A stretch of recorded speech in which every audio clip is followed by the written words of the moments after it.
একের পর এক যে অন্যায় অত্যাচার নামিয়ে আনা হচ্ছে তা কোনো মতেই মেনে নেওয়া যাবে না। গত আগস্ট মাস থেকে তিলোত্তমা হত্যা ও ধর্ষণের বিচার চেয়ে রাজ্য উত্তাল।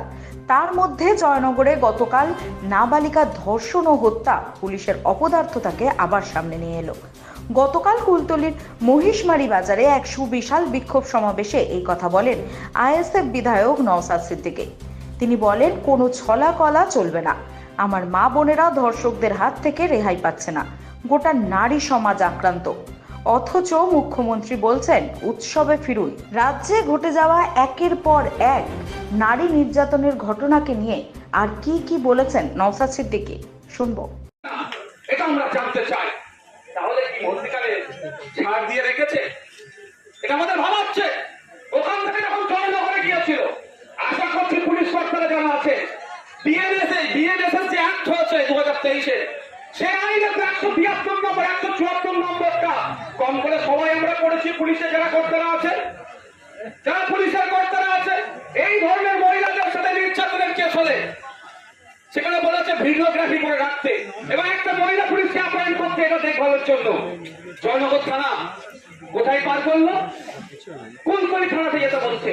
আর যদি এখানে একটা টাকা ভর্তি গাড়ি ধরা পড়ে, বলতে খারাপ লাগছে, আমার পরিবারের সদস্যরাও পুলিশের বাইরে নয়, পুলিশ আমাদের পরিবারের একটা গুরুত্বপূর্ণ সদস্য। কিন্তু আজকে বলতে বাধ্য হচ্ছে, যদি মাল কামানোর জায়গা থাকতো, ও দেখতে পরিবারের লোককে বলতো মহিষমারি পুলিশ ক্যাম্প বলতো, আমি তোমার সমস্যার সমাধান করে দেবো।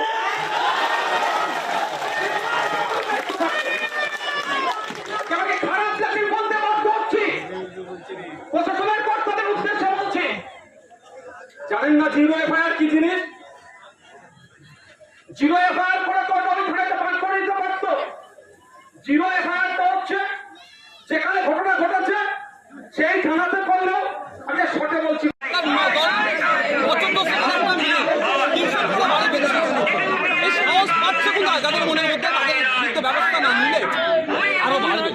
আমরা এটাকে বন্ধ করার জন্য আজকে রাস্তায় নেমে আজকে মহিষমারি বাজারে এই যে স্কুল পড়ুয়ার সাথে যে হয়েছে, অন্যায় হয়েছে, যে অত্যাচার হয়েছে, যৌন নির্যাতন করে খুন হয়েছে, যে বা যারা দোষী তাদের সর্বোচ্চ শাস্তি এবং পুলিশি গাফিলতি আছে, সেই পুলিশগুলোর বিরুদ্ধে বিভাগীয় কি তদন্ত হচ্ছে, তাদেরকে সাসপেন্ড করা হচ্ছে, কি ক্লোজ করা হচ্ছে, সেটাও আজকে জবাবের জন্য রাস্তায় আমরা নেমেছি।